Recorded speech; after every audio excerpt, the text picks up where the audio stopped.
Good. Don't die. I'm sorry. That was meant to be funny. That was just rude. It was good. So before we get started, I want to say that I've been working on this episode for I think 3-4 weeks, and it's probably the hardest I've worked on one of these on the couch videos. So please keep that in mind. No bully in the comments is what I'm getting at. So Borderlands 3 soon?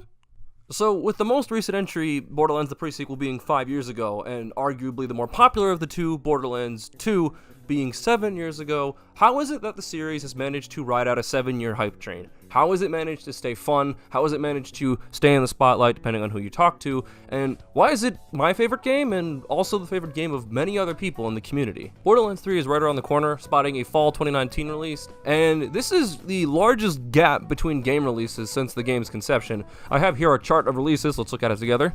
So in 2009, we saw the original Borderlands. Then in 2012, we saw Borderlands 2. 2014, we saw the pre-sequel, and also Tales from the Borderlands, which, by the way, if you haven't played, is a phenomenal game, and I highly recommend it.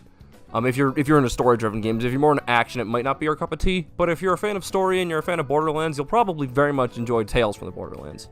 And then 2015, we saw the Handsome Collection, which really wasn't a game so much. It was a remaster of Borderlands 2 and Borderlands the pre-sequel. And then just recently we actually got Borderlands 1 remastered, which, by the way, is such a better game than the original Borderlands. It has all of the quality of life updates, well, some, not all, some of the quality of life updates that Borderlands 2 got, like being able to run over ammo and money to pick it up, a mini-map in the top right corner. You have no idea how much that mini-map, just having it, how much better it makes the game. You get customizations, and just all in all, it makes the first game fun to play. I struggled through the first game, and I was so happy to play the second game and find that it was so much better. I think I would have probably enjoyed and finished Borderlands 1. When I say finish, I mean do all the quests. I did finish the story, but I probably would have gone back and done all the quests if it wasn't such a tedious game. But now with the remaster, I'm more than happy to play through it multiple times. Looking at main series games, it's been about 5.5 years since the most recent entry, Borderlands the pre-sequel, so that begs the question, why is there still a semi-active community? I'll get into numbers later on in the video, when I get a testimonial from one or a couple of my friends. But why is there still an active community? People who farm, people who mod, and people who go to their Uncle Gibbed. If you get that joke, good for you. If not, it's basically the equivalent of like PokeGen or PK Hex. We're not really supposed to talk about that stuff. In this video, I want to talk about reasons why people are so devoted to this game, and how it's managed to ride out the 7-year or 5.5-year hype train. Oh, and before anyone says anything, how long did people have to wait for Kingdom Hearts 3? 13 years. Thank you. All right, so I'm starting to get off topic. Let's go ahead and talk about Borderlands. Who let you out of your cage? I want to specifically talk about Borderlands 2, and because, well, it's the superior game, even though the first one did get that remaster with those quality of life updates, it's still a vastly superior game, and it improves on everything that made the first game great.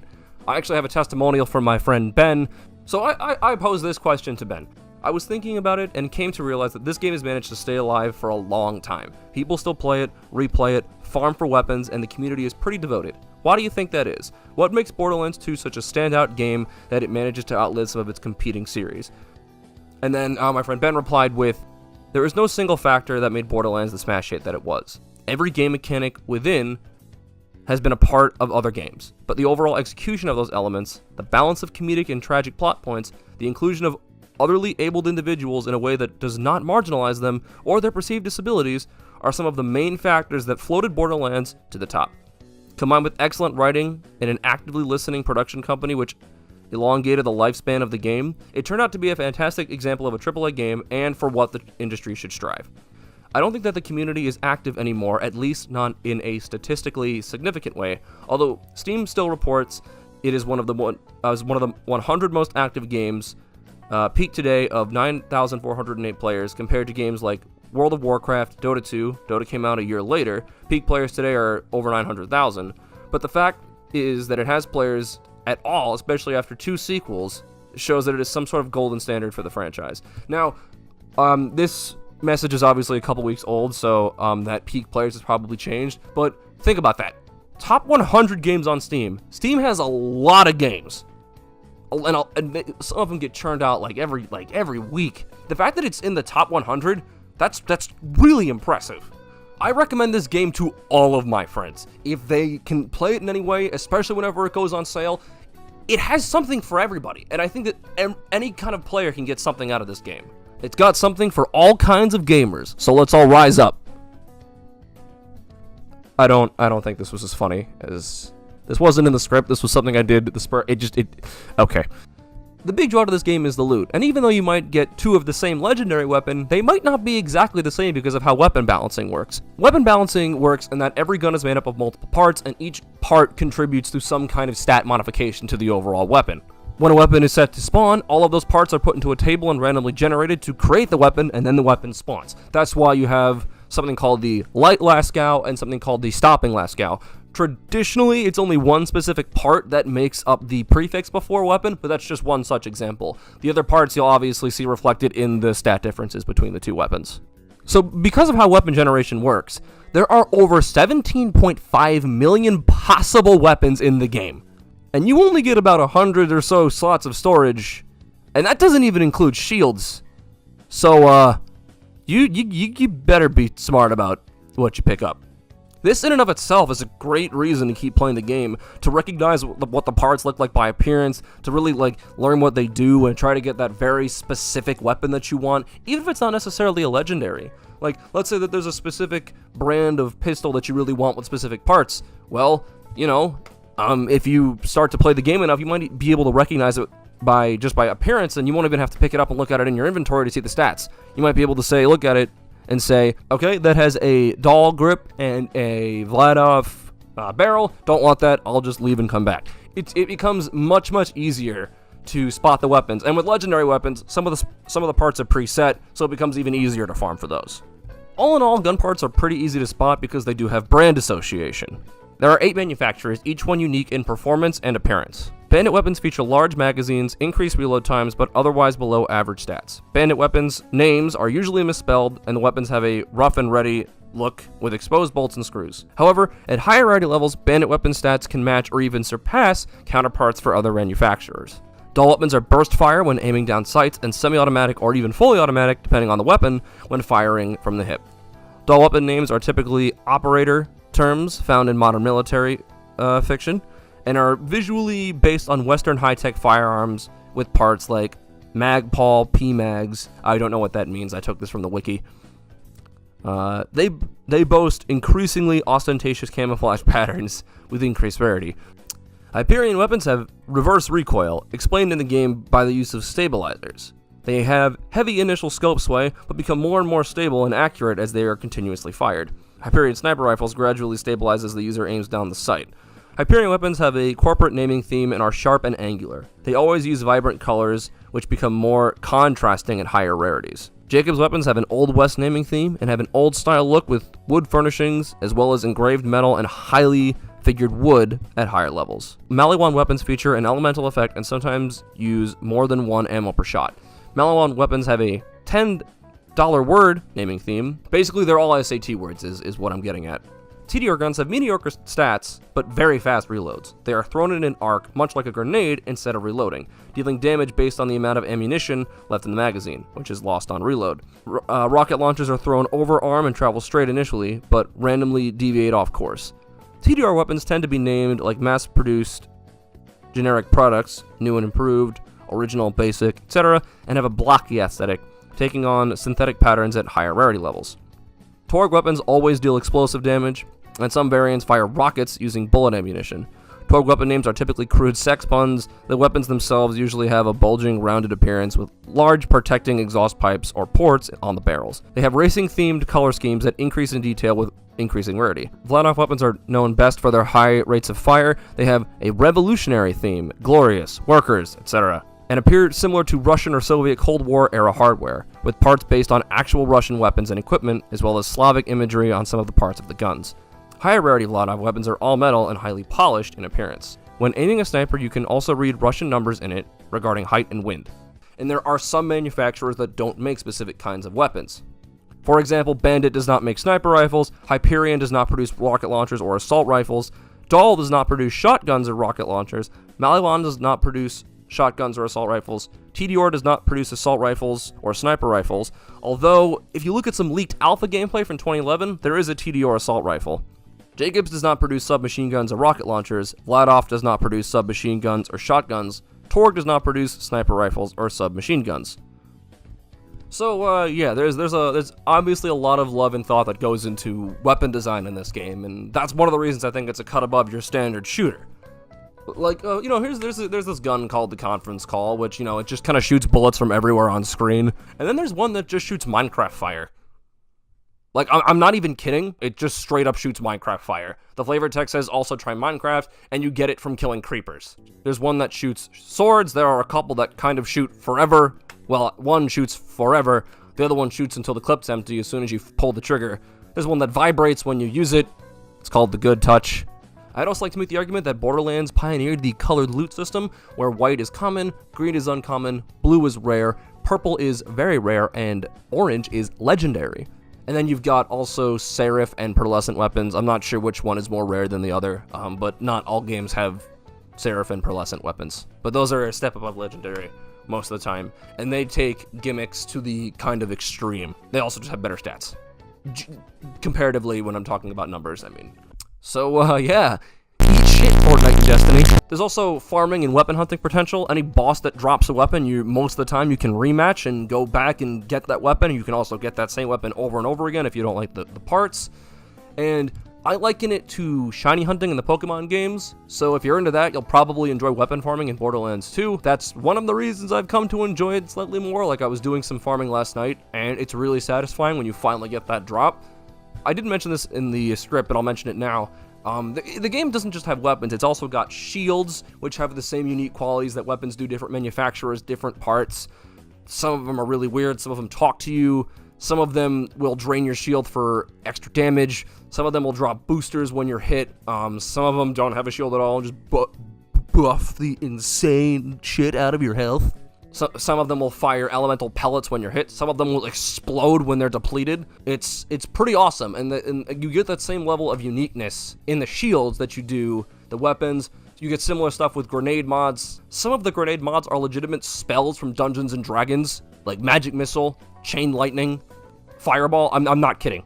And then you've got also relics and class mods, which are slightly less varied when it comes to what they do. Most of them just kind of, buff ammo capacity or give you extra skills in your skill tree. I'll get into that a little bit later. But yeah, again, it's not just the weapons that have this unique quality. It's every equipable item in the game. Some bosses and enemies have chances to drop specific weapons, like I mentioned, and you can farm them over and over again for chances at more XP and chances at these specific unique weapons with flavor text. Farming enemies is fairly easy too. All it takes is to save and quit the game in an area, and if you have to walk, it's usually not that bad. There's also usually a car if the game knows you have to walk a great distance to a potential farmable area, and there's a fair amount of fast travel stations too, so you can get around the world pretty easily. Also, saving and quitting resets you back to the nearest fast travel station, so if you know that you're very far away from a fast travel station and you want to go turn in a quest halfway across the map, save and quit, you're back in the fast travel station, and you can go wherever you want to go. The game is very forgiving and very smart about map placement and where it puts you if in relation to like quest completion and saving and quitting. I don't know if that made sense. I really hope it did. You also get New Game Plus and New Game Plus Plus. This isn't a bit. You have 3 playthroughs. After beating the game, you unlock True Vault Hunter mode, a second playthrough, where the enemies are harder. The levels are rescaled, assuming that you go into True Vault Hunter mode around 30, and then once you hit about level 50, most of the enemies in the area will start to rescale after you've beaten the final boss, but after you beat True Vault Hunter mode, you get Ultimate Vault Hunter mode. And I cannot stress this enough, Ultimate Vault Hunter mode will kick your ass. Enemies will scale to your level. Most of the time they'll be stronger than you. They're tougher. They'll regenerate health sometimes. You have to be smart about how you play through Ultimate Vault Hunter mode. You have to use cover when you can. You have to be smart about how you fire a gun. You have to count shots if you're in a firefight. You have to plan your equipment. But for all of that, it's also way more rewarding. In Ultimate Vault Hunter mode, enemies have chances to drop Pearlescents, and I don't know about Seraphs. I definitely do know that they can drop Pearlescents, though, which are arguably the best weapon rarity in the game. And also, I think you can get legendary items more often from world drops, and you can also find enemy types called chubbies and loot midgets, most of the time will also have increased chances of like dropping legendaries and pearlescence. All of that stuff sounds amazing, and the enemies will dynamically scale to you. So if you level up and then enter a new area and then come back, the enemies will scale to your new level. But again, it will kick your ass. This game has some of the best storytelling and world building in any RPG I've ever played. There's so much effort put into fleshing out this world, and a lot of it you do have to go out of your way to find. Like, you're not just given backstory on the character for the sake of exposition. If you want to learn more about your character, you're given something called an echo recorder, which plays the start of a backstory, and then it's on you to find the rest. But they're all in the world of the game, and it's rewarding to find them. And you don't necessarily need to find them to, really like your character either. This game isn't necessarily about the characters you play as. They very rarely have actual voice lines anyway. It's more about the world around you and how you as a player interact with that world. And then the bits of flavor that your character add do make it that much better. The story is one that keeps you intrigued the whole time, while offering opportunities to explore and learn in the form of side quests. I think Ben touched on this a little bit in his testimonial, and he really did put it very well. And I think it really just has to be played to be appreciated. Speaking of side quests, this game does have a lot, and while they do kind of just exist to pad out the game and extend the runtime like most side quests, they also offer a wide variety of things to do that aren't just go get this thing or go talk to this person. But like I said, there are a lot, and sometimes this can dissuade players from wanting to do them at all. I know a perfect example of that for me is Xenoblade, especially when you can't really get the quest in Xenoblade in a super efficient way. It can dissuade you from wanting to 100% it. But in Borderlands, it doesn't get a pass with that, especially when some of them might require a lot of saving and quitting and re-entering an area if you need to kill a specific enemy to get a specific drop and they don't drop it, and there's no more of that type of enemy in the area. It's at this chapter here where things really start to get intense. You're at the climax of the story, and you get slammed with a bunch of side quests in Sanctuary alone, and a few scattered around. Thankfully, even if you aren't in an area where a new quest pops up, if you go to accepted quests, you may see undiscovered next to a little exclamation mark, which indicates that there is a quest in that area for you to pick up. At the end of the day, I do think that the amount of quests in the game is fair, especially given that a good chunk of them can be completed in seconds, and the rewards are pretty good too. Sometimes you'll get iridium, sometimes you'll get a unique weapon, and even if it's not a unique weapon or a unique shield, and it's something that you don't necessarily need, you can go sell it and get new weapons, or you can just, hit the slot machine in the bar in Sanctuary. Speaking of Sanctuary, let's talk about this game's hub world. Most RPGs do have a hub world. You get to Sanctuary a lot earlier than you get to New Haven, which is the hub world in Borderlands 1, but the big difference is, whenever you ask someone what's the hub world in Borderlands 2, they'll say Sanctuary. Whenever you ask someone what's the hub world in Borderlands, they'll have to stop for a second, because it's not Firestone, but Firestone is a lot more memorable to me than New Haven is. I never spend a lot of time in New Haven, as it's just kind of boring and it doesn't feel like there's a lot to do. There's a lot more to do in Sanctuary than there was in New Haven. You've got gun and ammo shops, health and shield shops. There are a lot of story events that require you to come back here, a lot more than New Haven. You can upgrade your ammo and backpack storage a lot more reliably than you can in the first game, where you don't have to hope that whatever ammo vending machine that you're at has the next area. You can just reliably upgrade all of your storage decks in Sanctuary. You can tip the bartender to get special weapons. You can gamble for weapons in the slot machine. You can also use the new use station to change your build and appearance, and you've got the golden chest. Borderlands 2 marked the beginning of the shift system, the ability for people at Gearbox to generate codes that could translate into these golden keys, or in some cases, skins and heads. And you can use these keys to open this chest, and it'll always ask to make sure that you want to. You always get some random, usually very good, piece of purple rarity equipment that'll automatically scale to whatever level that you are at whenever you open the chest. Most people use these guns to run around the world and wreck face, or they'll give them to their friends, but because I farm and I've got friends that have Uncle Gibbed, most of the time I just kind of end up Don't judge me. Weapons also don't have character requirements. There are some RPGs that say you can only use this weapon if you're this class. The only exception to this rule is the class mods, obviously. But any character can wear any shield, any character can use any gun, but some characters use guns better than others, which, if that's the case, you've got something called the Secret Stash, which you can use to transfer weapons between characters. And now, speaking of characters, that's another segue! You've got 6 different playable characters, each of whom offer a very unique and different playstyle than the one before it. Maya is a siren who can phase lock her enemies in a stasis bubble to help control the field of battle. The Cataclysm tree has skills offering a wide variety of damage types. The Harmony tree has defensive upgrades focusing on character health values and defensive upgrades based around damage prevention. The Motion tree upgrades phase lock for crowd control, and it's a mixture of defensive and offensive abilities. Then you've got Salvador the Gunzerker, who can unleash a wild barrage of gunfire as he launches into a gun-waving battle frenzy. Basically, he can dual wield, is what I'm getting at. Salvador's Brawn tree focuses on physical toughness. The Gunlust tree increases weapon stats and grants various abilities. The Rampage tree has stat bonuses and abilities tied to simultaneously wielding a gun in each hand. Then you've got Axton the Commando, who can deploy a saber turret, dramatically increasing the available firepower on the field of battle. The Gorilla tree has general combat enhancements, well suited to being in the thick of a fight. The Gunpowder tree has damage enhancements, suitable for long-range fighting. And the Survival tree has defensive enhancements. I want to talk about Axton for a quick second here, because what the summary doesn't tell you is that the Gorilla tree gives your turret rockets. The Gunpowder tree turns your turret into a nuke before it deploys, and the Survival tree gives you 2 turrets. Then you've got Zero the Assassin, who can deploy a holographic decoy and cloak himself entirely from view. His Bloodshed tree has skills that upgrades his close combat effectiveness. His Cunning tree has a wide array of utilities and damage effects. And the Sniping tree has weapon enhancements with particular emphasis on sniper rifles. Then you've got Gage the Mechromancer, who can summon a powerful battle robot to do the wet work for her. Her Best Friends Forever tree has skills designed to enhance longevity. Her Little Big Trouble tree has elemental damage focus, especially shock, and the Ordered Chaos tree. Skills that focus on close range damage and restoring health and shields as you kill enemies. There's also this great little gimmick called Anarchy, which the more stacks you get, the less accurate you are, but the more damage you do. You combine that with a couple skills that bounce bullets, and you can shoot at the floor, and eventually you'll kill something. And then you've got Krieg the Psycho, who can go into a bloody rage. He puts his guns away and pulls out his two-handed buzz axe. Gains 500% melee damage, with melee kills healing him to full health. His Bloodlust tree has skills that are focused around kill skills and abilities which increase with Bloodlust stacks, such as increased damage, reload speeds, and grenades.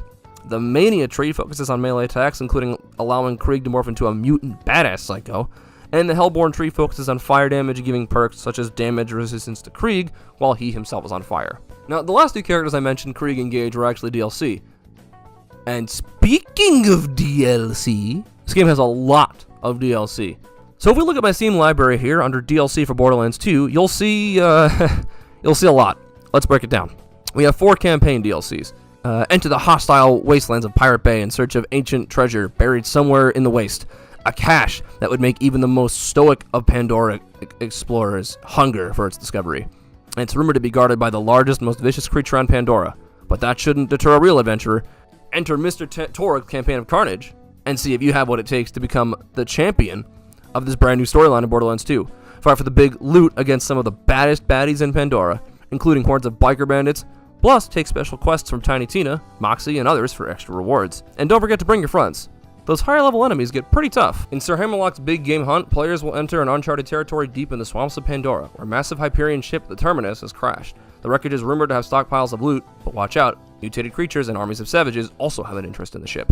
Join Vault Hunters old and new in Tiny Tina's epic quest of revenge and redemption. Tiny Tina's Assault on Dragon Keep is the biggest and most inspired add-on content in Borderlands history. Features a game within a game, and has Tiny Tina taking the role of Bunker Master in the game of Bunkers and Badasses.